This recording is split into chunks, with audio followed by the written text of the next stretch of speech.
এই শিক্ষামন্ত্রী, আপনি যাদেরকে ফার্মের মুরগি বলছেন, এই ফার্মের মুরগিরা রাস্তায় এসেছে বলে আজকে শিক্ষামন্ত্রী হয়েছেন। এই ফার্মের মুরগিরা রাস্তায় নেমে এসেছে বলে শিলং থেকে এসে সংবিধান বিশেষজ্ঞ হয়েছে। এই ফার্মের মুরগিরা রাস্তায় এসেছে বলে আজকে লন্ডন থেকে এসে বাংলাদেশের প্রধানমন্ত্রিত্ব করছে। শিক্ষার্থীদের কোনো রকম অস্থিরতার দরকার নেই। শিক্ষামন্ত্রীকে পদত্যাগ করাটা আমাদের ওয়ান টুর ব্যাপার। উনি যেভাবে আমাদের ভয় দেখাইতেছে, ওটা আমরা প্রিপারেশন নিব কি? আমরা ওনার কথা চিন্তা করলে মনে হয় যে আমরা শেষ। ওনার মানে সেন্স কিরকম থাকলে উনি এই বন্যার মধ্যে স্টুডেন্টদের পরীক্ষা দিতে পাঠায়। উনি শিক্ষামন্ত্রী আমাদের ফার্মের মুরগি কিভাবে করে এটার সব ওনার দিতে হবে। যারা আমাদের এতদিন মাসুম বাচ্চা বলে আসছে, সেই শিক্ষামন্ত্রী এখন আমাদের ফার্মের মুরগি কোন হিসাবে বলে? উনি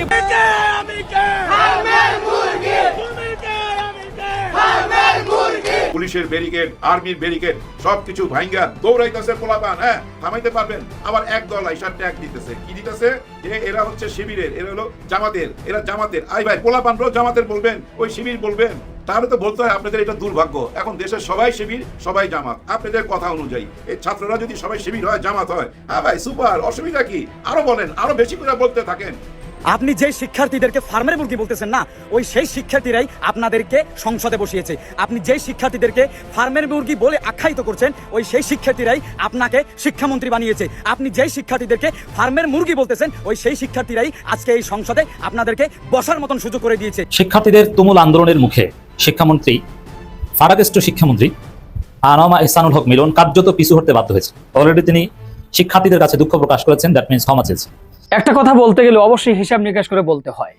বর্তমান বাংলাদেশের শিক্ষামন্ত্রী ইহসানুল হক মিলন, তিনি এমন একটা কথা বলেছে, শিক্ষার্থীদেরকে অবশেষে ফার্মের মুরগি বলেছে। এখন শিক্ষার্থীরা স্লোগান দিচ্ছে, তুমি কে আমি কে, ফার্মের মুরগি ফার্মের মুরগি। দর্শক, এক সময় এই একই মাসে একই দিন শেখ হাসিনা বাংলাদেশের শিক্ষার্থীদেরকে রাজাকারের বাচ্চা বলে গালি দিয়েছিল। তারপর সকল শিক্ষার্থীরা একটা স্লোগান দিয়েছিল, স্লোগানটির নাম হলো তুমি কে আমি কে, রাজাকার রাজাকার। এখন আবার উল্টো স্লোগান হচ্ছে, তুমি কে আমি কে, ফার্মের মুরগি ফার্মের মুরগি। দর্শক, শিক্ষামন্ত্রী ইহসানুল হক মিলন তিনি বড্ড বাড়াবাড়ি করে ফেলেছে, যার কারণে এখন তার জীবনটা সন্নিকটে চলে এসেছে। যে কোনো মুহূর্তে পদত্যাগ করতে পারে। অবশেষে বাধ্য হলো ক্ষমা চাইতে শিক্ষার্থীদের কাছে। দর্শক দেখেন, একজন শিক্ষামন্ত্রী, শিক্ষা জাতির মেরুদণ্ড। এখন এই জাতির মেরুদণ্ড যে তৈরি করবে, সে থাকে হলো শিক্ষামন্ত্রী। শিক্ষামন্ত্রী যদি আবল তাবল হয়, শিক্ষামন্ত্রীর মাথায় যদি সমস্যা থাকে, শিক্ষামন্ত্রী যদি পাগলাটে হয়, তাহলে বলেন জাতির মেরুদণ্ড কিভাবে ঠিক থাকবে? জাতির মেরুদণ্ডই যেন ভেঙে দিয়েছে বর্তমান শিক্ষামন্ত্রী ইহসানুল হক মিলন। অবশেষে রাজপথে নেমে এসেছে হাজার নয় লক্ষ লক্ষ শিক্ষার্থীরা এবং স্লোগান দিচ্ছে, তুমি কে আমি কে, ফার্মের মুরগি ফার্মের মুরগি। অবশেষে বর্তমান শিক্ষামন্ত্রী ইহসানুল হক মিলনকে এখন সবাই মুরগি মিলন বলে নামকরণ করেছে, আখ্যায়িত করেছে। মনে আছে শাহরিয়ার কবির, মুরগি কবির বলে যিনি পরিচিত লাভ করেছিল? এখন হয়তো তার নামটা ঘুষে যাবে, এখন হয়তো তার নামটা মুছে যাবে এবং সেই নামের পরিবর্তে এখন আমাদের শিক্ষামন্ত্রীর নাম সবাই মুরগি মিলন বলে ডাকবে। কেউ বলছে ওয়াটার মিলন, কেউ বলছে মুরগি মিলন।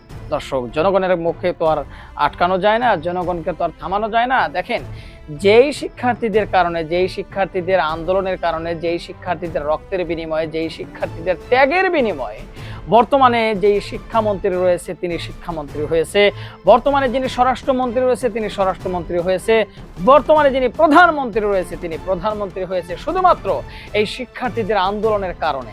আর এখন সেই শিক্ষার্থীদেরকেই আপনারা ফার্মের মুরগি বলেন? একটা কথা বলার আগে তো হাজারবার ভেবে বলা দরকার।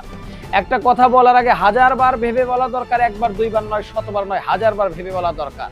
যে শিক্ষার্থীদের কারণে আজকে আপনারা নতুন করে বাংলাদেশ ফেরত পেয়েছেন, যে শিক্ষার্থীদের কারণে আজকে আপনারা ভোটের অধিকার ফেরত পেয়েছেন, যে শিক্ষার্থীদের কারণে আপনারা আজকে বাংলাদেশে কথা বলার অধিকার ফেরত পেয়েছেন, যে শিক্ষার্থীদের কারণে আজকে আপনারা নতুন করে গদি পেয়েছেন, যারা আপনারা সারা জীবন লুকিয়েছিলেন, যারা আপনারা সারা জীবন পালিয়েছিলেন, যারা আপনারা আওয়ামী লীগের ভয়ে ঘর থেকে বের হতে ভয় পেয়েছেন, যারা আপনারা আওয়ামী লীগের ভয়ের কারণে একটা কথা বলতে ভয় পেয়েছেন, টু শব্দ করতে ভয় পেয়েছেন, সেই শিক্ষার্থীদের কারণে নতুন করে আপনারা ক্ষমতায় এসেছেন, নতুন করে আপনারা শিক্ষামন্ত্রী হয়েছেন, নতুন করে আপনারা স্বরাষ্ট্রমন্ত্রী হয়েছেন, নতুন করে আপনারা প্রধানমন্ত্রী হয়েছেন, অথচ সেই শিক্ষার্থীদেরকে এখন ফার্মের মুরগি বলেন।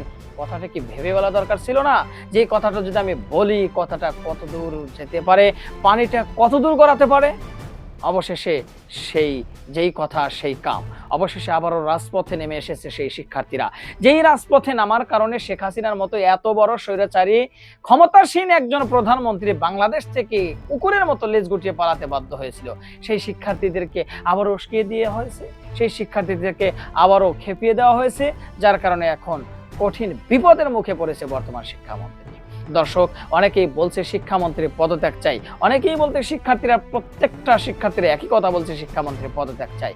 আপনার কাছে কি মনে হয় শিক্ষামন্ত্রী বর্তমানে যিনি রয়েছে তার কি এই শিক্ষা মন্ত্রণালয়ে থাকা দরকার, নাকি তার সদ ইচ্ছায় পদত্যাগ করা দরকার? একটু কমেন্ট বক্সে জানাবেন। যদি পদত্যাগ করা দরকার হয় বলে দিন যে হ্যাঁ অবশ্যই এই শিক্ষামন্ত্রীকে পদত্যাগ করা দরকার বা পদত্যাগ করতে হবে।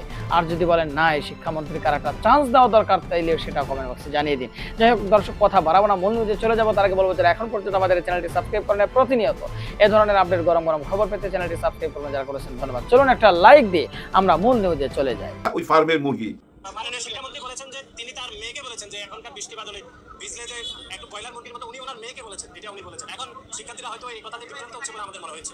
এটা আমাদের কাছে তারা যে দাবি করেছে সেই দাবি আরে ভাই থাম। আসসালামু আলাইকুম। ঠান্ডা লেগে গেছে, বৃষ্টির ফোঁটা পড়ছিল, আর ওই বৃষ্টির মধ্যে বন্যার মধ্যে পরীক্ষা দিতে যাচ্ছে। আহারে, আমি এমনও দেখছি জানেন, ওই যে মেন হল ছিল নিচে, খেয়াল করে নাই, হাঁটু পানি, মেন হলে পড়ে গেছে, আরেক ভাই আইসা তুইলা ধরতেছে এক ছাত্রকে। এই অবস্থায় কেউ পরীক্ষা দিতে যায়, প্রত্যেকটা বাচ্চার সাথে একজন করে গার্জিয়ান আছে, মা আছে, বাবা আছে, আত্মীয় স্বজন আছে। কি দূর অবস্থায়, এই ময়লা পানি, নোংরা পানি, গোমূত্রের পানি পাড়ায়া ওই পরীক্ষা হলে বসে পরীক্ষা দিবে ওই ভেজা শরীরে, এটা কোনো কথা? রাতের 1টা পর্যন্ত আপনি মিটিং করেন, কি মিটিং করেন? আপনি সিদ্ধান্ত নিতে পারেন না, আপনি হ্যাডম দেখাই দিলেন, পরীক্ষা দিতেই হবে। ওই যে শেখ হাসিনার আমলে যেভাবে হরতালের মধ্যে পরীক্ষা দিতেই হবে, ওই স্বৈরাচারী মনোভাব কেন আপনার? এখন কি অবস্থা আপনি বুঝতে পারতেছেন? হ্যাঁ, নিশ্চয়ই বুঝতে পারতেছেন। আপনি আমার মেয়েকে, আমার ছেলেকে বলবেন ফার্মের মুরগি, এটা কোনো কথা? এটা কি হইতে পারে? আপনি একজন মন্ত্রী, আগত আপনি প্রতিমন্ত্রী ছিলেন, এই শিক্ষা মন্ত্রণালয়ের প্রতিমন্ত্রী ছিলেন বেগম খালেদা জিয়ার আমলে। ওই টাইমে তো আপনি ভালো ছিলেন। হ্যাঁ, ওই টাইমে আপনি ভালো ছিলেন। আসলে মাথা ভালো থাকলে সবাইকে ভালো থাকতে বাধ্য হয়। এখানে মাথায় কোনো প্রবলেম আছে কিনা দেখতে হবে। হ্যাঁ ভাই, নাহলে এই ধরনের সিদ্ধান্ত কেন নিতে হবে? সারা দেশে পানি, 8টা জেলা পানির নিচে, শুধু কি এই যেখানে পরীক্ষা দিবে সেখানেই পানি? আপনি যে বাসায় থাকেন, যে রুমে থাকেন, সেখানেও তো পানি। হ্যাঁ ভাই, অনেকের ঘরে তো পানি উঠছে। মন্ত্রী সাহেব, আপনি যেভাবে থাকেন এসির ভিতরে, সবাই তো এসির ভিতরে থাকে না। আপনি খোঁজ খবর রাখেন না। আপনি কি মনে করছেন সবাই আপনার মতো ওই যে বড় লোকের ছেলে মেয়ে, আপনার লেভেলের সবাই না? ওই যে দেখেন, আপনার হয়ে একজন কথা বলতে আসছে ছাত্র দলের, কি যেন নাম, নাসির। হ্যাঁ, ওনাকে ছাত্র মনে হয়, কোনো অ্যাঙ্গেলে মনে হয় না। যাই হোক, তারপরে উনি আসছে। এই মানুষটি বুঝাইতে চাইতেছে, মিলন সাহেব তার মেয়েকে বলছে এই কথাগুলো। কোন কথা? ওই ফার্মের মুরগি। ভাই, মেয়েকে যদি বলতেই হয় ঘরের ভিতরেই তো বলতে পারে, ওইটা আবার মাইকের সামনে কেন? হ্যাঁ, এই জনগণের সামনে বলতে হবে কেন? আমরা জানলাম কেন? ছাত্ররা জানলো কেমনে? আপনি আমার বাচ্চাকে ফার্মের মুরগি বইলা পার হয়ে যাবেন? পার হইতে পারবেন? পার হইতে পারবেন না। এখন দেখেন এটা কোন পর্যায়ে আসছে। আমরা ছেলেরা গালি দেই, এটা আমরা দেই, আপনারা জানেন। অনলাইনে অনেক ছেলেরা গালি দেয়, কারণ ছেলেরা একটু ড্যাশিং হয়, তাই না? একটু ড্যাশিং টাইপের হয়, কিন্তু মেয়েরাও গালি দিচ্ছে। হ্যাঁ ভাই, ছোট্ট ছোট্ট মেয়েরা আপনাকে গালি দিতেছে। ওয়াটার মন্ত্রী বইলা মুখে যা আসতেছে তাই বলতেছে। ছি ছি ছি ছি, এমন অবস্থায় নিয়ে গেলেন। আপনি যে হ্যাডমটা দেখাইলেন পরীক্ষা দিতেই হবে, এই হ্যাডমটা তো দেখাইতে পারতেন না, পরীক্ষা এখন দিতে হবে না, 2 সপ্তাহ পর পরীক্ষা বা 1 সপ্তাহ পর পরীক্ষা, 2 দিন পর পরীক্ষা, একটু তো থামতে পারতেন। এখন থামবেন? হ্যাঁ, এখন থামবেন, থামার সময় আসছে। দেখলাম তো ভাই, পুলিশের ব্যারিকেড, আর্মির ব্যারিকেড, সবকিছু ভাঙ্গা দৌড়াইতেছে পোলাপান। হ্যাঁ, থামাইতে পারবেন? আবার একদল আইসা ট্যাগ দিতেছে। কি দিতেছে? যে এরা হচ্ছে শিবিরের, এরা হলো জামাতের, এরা জামাতের। আই ভাই, পোলাপানরাও জামাতের বলবেন, ওই শিবির বলবেন? তাহলে তো বলতে হয় আপনাদের এটা দুর্ভাগ্য। এখন দেশের সবাই শিবির, সবাই জামাত, আপনাদের কথা অনুযায়ী। এই ছাত্ররা যদি সবাই শিবির হয়, জামাত হয়, হ্যাঁ ভাই সুপার, অসুবিধা কি? আরো বলেন, আরো বেশি করে বলতে থাকেন। ওই যে একজনকে দেখলাম বলতেছে শেখ হাসিনার আমল হইলে টের পাইতি। কে বলতেছে? এই ছাত্র দলের এক নেতা, ওই যে মাঠ পর্যায়ের নেতা, সে বলতেছে শেখ হাসিনা থাকলে তোদের কপালে খারাপই ছিল। আর কি বলতেছে? এরা টিকটকার। চিন্তা করেন, শেখ হাসিনা থাকলে তোরা টের পাইতি। তো ভাই, আপনারা যে আসলেন ছাত্রলীগ হইতে আসছেন, তার মানে শেখ হাসিনাকে যখন ভুলতে পারেন নাই, তার মানে আপনারা ছাত্রলীগের মতোই তো আসছেন। হেলমেটটা লাগাই আসতেন, হেলমেটটা রাইখে আসতেন কেন? হেলমেট লাগাই আসলে একদম পরিপূর্ণতা পাইতেন। হ্যাঁ, আমরা বাহাবা দিতে পারতাম। এই ধরনের আবুল তাবুল ফাউল কথা বইলাই কিন্তু বিপদটাই আনতেছেন। আপনারা কি মনে করছেন এই যে ছাত্ররা বলতেছে পদত্যাগ করতে হবে, এই শিক্ষামন্ত্রীকে পদত্যাগ করতে করতে হবে। আপনারা ভাবছেন ওরা এইভাবে ঘরে ফেরত যাবে? আপনারা ভাবছেন এরা এইভাবে ঘরে ফেরত যাবে? যে দাবিটা করছে ওই দাবি নিয়ে তো একটা কিনারা কইরাই ছাড়বে। এই ছাত্রদের কারণে কিন্তু ওই যে লৌহ মানবী আজকে দিল্লিতে এই ছাত্ররাই প্রথম আন্দোলন গইরা তুলছিল, তারপরে দেশের সবাই আইসা তাদের সঙ্গে যোগ দিছে। এটা মাথায় রাখেন। এই জেনারেশন ওই আপনাদের জেনারেশনের মতো না তো। হ্যাঁ, গালি দিচ্ছে কিভাবে খেয়াল করছেন? ছেলে মেয়ে সবাই মিলা গালাগালি করতেছে। এই গালিগুলো তো শুনতে হচ্ছে। আর আমরা যেভাবে কথা বলি আমরা তো এগুলো মুখও আনতে পারবো না। কত সেন্সার কইরা কথা বলি। একটুখানি সমালোচনা করতে গেলে দুইটা আবার প্রশংসা করে নিই। হ্যাঁ, চারটা সমালোচনা করার আগে দুইটা প্রশংসা করি, কারণ বিপদে পড়তে চাই না। সেফ জোনে থেকে কথা বলি, সবাইকে খুশি রাখার জন্য কথা বলি। কিন্তু বর্তমানের যুগ না, ওরা সবাইকে খুশি রাখতে পারবে না। যেটা মাথার মধ্যে ঢুকবে ওইটাই বলবে। যেমন এই যে নাসিরউদ্দিন পাটোয়ারি যেভাবে সমালোচনা করলো আমাদের মাননীয় প্রধানমন্ত্রীর, সেভাবে আর কেউ সমালোচনা করতে পারবেন? উনি তো সরাসরি বললেন আমাদের প্রধানমন্ত্রী এখন প্রেমিক মন্ত্রী হয়ে গেছে, উনি ঘরে প্রেম না করে বাইরে প্রেম করতেছে। এই যে সমালোচনা করলো, এটা কি নিতে পারতেছেন আপনারা? নিশ্চয়ই নিতে পারতেছেন না। কিন্তু সে বলবেই। কেন বলবে? দেশের আইন কানুন প্রশাসন কোনো কিছুই ঠিক নাই। চিটাগাং যাওয়ার কথা যেখানে, সেখানে না যায় গেছে কোথায়? বরিশাল। ওখানে চিটাগাঙে মানুষ পানির মধ্যে ভাসতেছে, ওখানে কিন্তু পরীক্ষা স্থগিত করছে এই মিলন সাহেব। চিটাগাঙে পরীক্ষা হবে না, আর সব জায়গায় হবে। ওই এক জায়গায় যদি স্থগিত করতে পারেন, অন্য জায়গায় করলে অসুবিধা কি? আপনি আবার বলতেছেন যে 10 জন 5 জনের অসুবিধা হয়েছে তারা আবার পরীক্ষা দিবে। ওই 10 জন 5 জন কোনো জীবন না, ওদের মা বাবার কোনো স্বপ্ন নাই, ওরা আবার পরীক্ষা দিবে। আর প্রশ্নপত্র ভাই এমন ভাবে আনছে আপনার মাথাই নষ্ট। প্রশ্ন পড়তে পড়তেই তো 15 মিনিট নাই। আবার সরকার নিজেই স্বীকার যাচ্ছে প্রশ্নের মধ্যে এমন একটা প্রশ্ন আসছে যেটা ভুল প্রশ্ন। হ্যাঁ, পদার্থ বিজ্ঞানের ভুল প্রশ্ন। ওই প্রশ্নের মার্ক সবাইকে পুরোপুরি দেওয়া হবে। মনে করেন ওই প্রশ্নের জন্য যদি 10 দেওয়া হয়তো ওই 10ই সবাই পাবে। কেন ওই ধরনের প্রশ্ন করবেন? কেন এগুলো চেক করলেন না? ছেলে খেলা পাইছেন? এই এসএসসি পরীক্ষাটা এমন একটা পরীক্ষা, এই পরীক্ষাটা ভাই পাস করতে পারলে মা বাবারা মনে করে তাদের জীবনের অর্ধেক স্বপ্ন পার হয়েছে, ছাত্রছাত্রীরা মনে করে তাদের জীবনের অর্ধেক স্বপ্ন পূরণ হয়েছে। ওই অর্ধেক স্বপ্নই তো আপনি মাটি করে দিলেন মাত্র একটা সিদ্ধান্তের জন্য। এই মুহূর্তে ওনাকে মাননীয় প্রধানমন্ত্রী ডাকছে। হ্যাঁ ভাই, জরুরি মিটিং এ ডাকছে। দেখা যাক ওই মিটিং থেকে কি উত্তর আসে। উত্তর যেটাই হোক ভাই, আমি মনে করি ফাটল যখন একবার ধরে গেছে, হ্যাঁ ভাই, চিট ধরে গেছে, ফাটল ধরে গেছে এই মন্ত্রীর সাথে শিক্ষার্থীদের। এখন যদি ভাই এটাকে টাইনা নিতে চান সামনে, টিকবে না। হ্যাঁ, টিকবে না, কারণ ফাটল যখন ধরছে চেঞ্জ করে দেন, অসুবিধা কি? বিএনপি তো বিশাল বড় দল, আর কোনো শিক্ষামন্ত্রী নাই? নিশ্চয়ই আছে। নাসিরউদ্দিন পাটোয়ারি কিন্তু 4 জন মন্ত্রী পদত্যাগ চাইছে। এর মধ্যে কিন্তু আমাদের এই যে স্বরাষ্ট্রমন্ত্রী আছে। কেন আছে? আপনারা ভাই ব্রাদার এর মধ্যে যাই না গেছেন ডেভিড নামে একজন, ডেভিড ইমন। হায় হায়, এই তো দাউদ ইব্রাহিমের বাপ। যেভাবে বলতেছে আমারে জানতে হইলে ওই কমিশনারের কাছে জিজ্ঞাসা কর, তোর বাপ কমিশনারের কাছে জিজ্ঞাসা কর আমি কে। আমি ডেভিড। পুরা চিটাগাং আমারে জমা খরচ দিয়া ব্যবসা বাণিজ্য করতেছে। চিন্তা করেন, 2 কোটি টাকা এখন দিবি, আর প্রত্যেক মাসে মাসে 10 লক্ষ টাকা করে দিতে হবে, না হলে ব্যবসা ছাইরা দে। বহুদিন ব্যবসা করছো, এখন এই ব্যবসা আমরা করুম। চিন্তা করেন, এইটা নালিশ করার পর পুলিশ প্রশাসনের জানাইবার পরও কোনো অ্যাকশনে যায় নাই পুলিশ। হ্যাঁ, এই ডেভিডকে খুঁজে বাইর করার কোনো ব্যাপার, কোনো অ্যাকশনে যায় নাই। দেখেন 24 ঘন্টার মধ্যে ওই ভদ্রলোকের অফিসে ঢুইকা সব কিছু ভাঙচুর করতেছে। এই যে সিসিটিভি ফুটেজ সবাই দেখতেছে, যার জন্য নাসিরউদ্দিন পাটোয়ারি পদত্যাগ চাইছে আমাদের স্বরাষ্ট্রমন্ত্রীর। ভাই কেন চাইবে না? আসলে আইন কানুন প্রশাসন কিছু আছে বলে মনে হয় না। ডক্টর ইউনূসের আমাদের যেরকম ছিল তার চেয়েও চরম খারাপ। এখন ভাই ওপেন ডিক্লার দিয়া চাঁদাবাজি করতেছে। আপনি চিন্তা করতে পারেন, একজন ব্যবসায়ীকে মাসে যদি তাকে 10 লাখ টাকা দিতে হয়, দেওয়ার পর কি ওই একজনই, আর কেউ নাই, আবার নিচের লেভেলে দিতে হবে আরো 5 লাখ 15 লাখ। এই 15 লাখ টাকা দিয়ে আসে কি ব্যবসা করবে? আর এরকম কথা যদি ছড়ায়া যায় ভাই, এসব তো ছড়ায়া যাচ্ছে চারিদিকে। বিদেশের বিনিয়োগ আসবে? কোনো বিনিয়োগ আসবে না। কেন আসবে ভাই? আপনি বিদেশ থেকে টাকা কামায়, একজন প্রবাসী ভাই, আপনার টাকা আছে, আপনি চিন্তা করলেন যে বাংলাদেশে যায় ব্যবসা করুন। আপনার এই পরিশ্রমের টাকা 2 যোগ 3 যুগের পরিশ্রমের টাকা নিয়ে আপনি কোথায় ঢালবেন? আপনার কাছেও তো চাঁদা চাইবে। এই জন্য পদত্যাগ চাইছে। আর সবচেয়ে বড় কথা কি জানেন? আমাদের স্বরাষ্ট্রমন্ত্রী এবং আমাদের এই যে সড়ক ও সেতু প্রতিমন্ত্রী রবিউল আলম, শেখ রবিউল আলম, ওনার নামের সাথে শেখ আছে। উনি আজকে কি বলতেছে জানেন? এই সংসদে এই যে টোল প্লাজায় টাকা দিতে হয় না গাড়ি যখন যায়, ওই জায়গায় যারা নির্বাচন করছে, নির্বাচনের সময় কথা দিছিল ওইসব এমপিরা তার এলাকায় যে আপনারা যখন এই টোল প্লাজা দিয়ে যাবেন তখন কোনো টাকা দিতে হবে না, ফ্রি করে দিলাম আমি। আর কি বলছে? এই যে ট্রেন লাইন গেছে আমি এখানে স্টেশন করে দেবো, আমাকে ভোট দেন, এইভাবে ভোট চাইছে। ওইটা নিয়েই এই শেখ রবিউল আলম বলতেছে সংসদে এগুলো বলছিল ভোট চাওয়ার জন্য, মানুষের মন পাওয়ার জন্য। এগুলো কোনো বাস্তবতা নাই, এগুলো হবে না। টোল প্লাজায় টোল দিতেই হবে, আর যেখানে সেখানে রেল স্টেশন করা যাবে না। ভোট চাইবার জন্য এইসব মিথ্যা কথা বলা হয়েছে। কোথায় দাঁড়ায় বলতেছে? মহান সংসদে দাঁড়ায় বলতেছে। ওই একই জায়গায় দাঁড়ায় বলছে এই স্বরাষ্ট্রমন্ত্রী সংস্কারের পিছনে পড়া থাকলে তো নির্বাচন দিত না, যার জন্য আমরা ওই জুলাই সনদে সই করছি। আমরা অনেক কথা তখন বলি নাই, এখন বলতেছি। তখন কেন বলি নাই? নির্বাচনটা যেন হয়ে যায়। আর ওই যে 51% ভোট নিয়ে নির্বাচনে গেছে, ওনারা সংখ্যাগরিষ্ঠ, এখন ওনারা যা ইচ্ছা তাই করবে। কোর্ট বললো কি, আদালত কি বললো, আমরা জনগণ কি চাইতেছি, ওই গণভোটের কি হবে, এগুলো মানতে রাজি না। যার জন্য দেখেন জামাত ইসলাম কিন্তু ওয়াক আউট করছে, 11 দল ওয়াক আউট করছে। এটা কিন্তু শুরু হইলো। কারণ কি জানেন? এইটার একটা মীমাংসা তো হইতেই হবে। কেন দিতে চায় না বলেন তো? জুলাই সনদ ওনারা মুখে মুখে বলে অক্ষরে অক্ষরে পালন করব, বাস্তবে এসা না করতেছে কেন? কারণ একটাই ভাই, কারণ একটাই, এই জুলাই সংস্কারের মধ্যে কি আছে বলেন তো? মূল কথাটা কি, একদম সারমর্মটা কি? সারমর্ম হচ্ছে কি জানেন? কোনো আধিপত্য চলবে না পার্শ্ববর্তী দেশের, আমরা একটা স্বাধীন দেশ, স্বাধীনভাবে সবকিছু সিদ্ধান্ত নিব। ওই 71-72 সালে যে সংবিধান লেখা হয়েছিল ওইখান থেকে লেখা আনছিল, ওই সংবিধানে সবকিছু সুযোগ সুবিধা দেওয়া আছে ওদের দিকে, ওগুলো সব বাতিল করে নতুন একটা সংবিধান করতে হবে। এই সংস্কার মাইনা নেওয়া, এই গণভোট মাইনা নেওয়া মানে কি জানেন? 72-এর সংবিধান আর সংবিধান থাকছে না, এটা 24-এর সংবিধান হয়ে যাচ্ছে। এবার বুঝতে পারছেন তো? 72-এর সংবিধান যদি পিছিয়ে যায় তাহলে 71 পিছিয়ে যেতে পারে। স্বাধীনতার পক্ষে বিপক্ষে ওই গেমটা, ওই কার্ডটা আপনার খেলতে পারছেন না, কারণ 24-এর সংবিধান নিয়ে কথা উঠবে। শিক্ষার্থীদের তুমুল আন্দোলনের মুখে শিক্ষামন্ত্রী ফারাকেষ্ট শিক্ষামন্ত্রী আনোয়ামা ইহসানুল হক মিলন কার্যত পিছু হতে বাধ্য হয়েছে। অলরেডি তিনি শিক্ষার্থীদের কাছে দুঃখ প্রকাশ করেছেন, দ্যাট মিনস ক্ষমা চেয়েছে।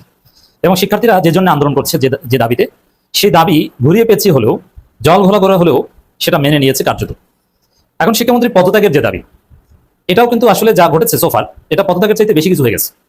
শিক্ষামন্ত্রী যে গালি খেয়েছেন, এখন হয়তোবা সরাসরি আপনার ইনস্ট্যান্ট পদত্যাগ পাচ্ছেন না, কিন্তু শিক্ষামন্ত্রীর ক্যারিয়ারে, মন্ত্রিত্বের ক্যারিয়ারে already black spot, red spot করে গিয়েছে। এবং প্রধানমন্ত্রী যখন মন্ত্রী পরিষদ সাফল করবেন, তখন এই শিক্ষামন্ত্রীকে সরিয়ে দেওয়ার একটা সম্ভাবনা রয়েছে। এখন শিক্ষার্থীদের দাবির কাছে যদি একদিনের মধ্যেই যতটুকু আন্দোলন হয়েছে তাতেই যদি প্রধানমন্ত্রী শিক্ষামন্ত্রীকে সরিয়ে দিতেন, তাহলে একটা বার্তা পৌঁছে যেত যে নানান কারণে কোনো একটা ঘটনাকে কেন্দ্র করে, একটা দুইটা ইস্যুকে কেন্দ্র করে হঠাৎ কোনো একটা গোষ্ঠী আন্দোলন করলো, তাহলেই তো মন্ত্রীকে সরিয়ে দিতে হবে, আন্দোলন একটা অভ্যাসে পরিণত হবে, এতে রাষ্ট্র চালানো যায় না। এখন শিক্ষামন্ত্রী যে ভুল করেছেন, ওইটা ধরলে স্বরাষ্ট্রমন্ত্রীকে প্রত্যেকদিন 2-3 বার পদত্যাগ করানো যায়। সরকার এইভাবে চিন্তা করে যাতে সরাসরি এই মুহূর্তে একদম বাধ্য না হলে আনোয়ামা ইহসানুল হক মিলনকে তারেক রহমান পদত্যাগ করাবেন না বা করাচ্ছেন না, কিন্তু পরিস্থিতি সামাল দেওয়ার চেষ্টা করছেন। এটি শিক্ষার্থীদের বিজয়, বিরাট বিজয়। শিক্ষার্থীরা মাত্র একদিনের আন্দোলন করে তারা দাবি আদায় করেছে কার্যত। এবং ইহসানুল হক মিলন দুঃখ প্রকাশ করেছে, সরি বলেছে। একজন মন্ত্রী, মুরব্বী মানুষ, অনেক বয়স হয়েছে, তিনি কিন্তু অনেক সিনিয়র, কিন্তু বয়স বোঝা যায় না, আমিরে জামাতের কাছাকাছি বয়স, কিন্তু দাঁড়িয়ে রাখেন না, একটু ফাটাকেষ্ট করে লাভ টাপ দেন, জিম টিম করেন মনে হয়। তিনি দুঃখ প্রকাশ করেছেন এই মুরব্বী মানুষ, বাচ্চাদের কাছে। এটা একদম ছোট করে দেখার কোনো সুযোগ নেই। অ্যাট দি সেম টাইম তিনি যে গালি খেয়েছেন, যেভাবে বিতর্কিত হয়েছেন, এবং তার উপর দিয়ে যে মানুষ প্রেশার গিয়েছে, এবং তিনি ভেবেছিলেন যে আমার চাকরি থাকে কি থাকে না এটা আমি নিশ্চিত না। বিশেষ করে প্রধানমন্ত্রী যখন তাকে ডেকেছেন আজকে, প্রধানমন্ত্রীর সাথে আলাদাভাবে প্রধানমন্ত্রীর রুমে ইহসানুল হক মিলনের আলাদা বৈঠক অনুষ্ঠিত হয়েছে। সেই বৈঠকে প্রধানমন্ত্রী সিদ্ধান্ত দিয়ে দিয়েছেন যে আপনাকে দুঃখ প্রকাশ করতে হবে। এই দুঃখ প্রকাশটা যদি নিজের পক্ষ থেকে করতেন তাহলে কতই না ভালো হতো। হয়তো এই সংসদ ভবনের সামনে শিক্ষার্থীদের সাথে পুলিশের যে ধাক্কাধাক্কির ঘটনা ঘটেছে, এতদূর হয়তো বা ঘটনা যেত না।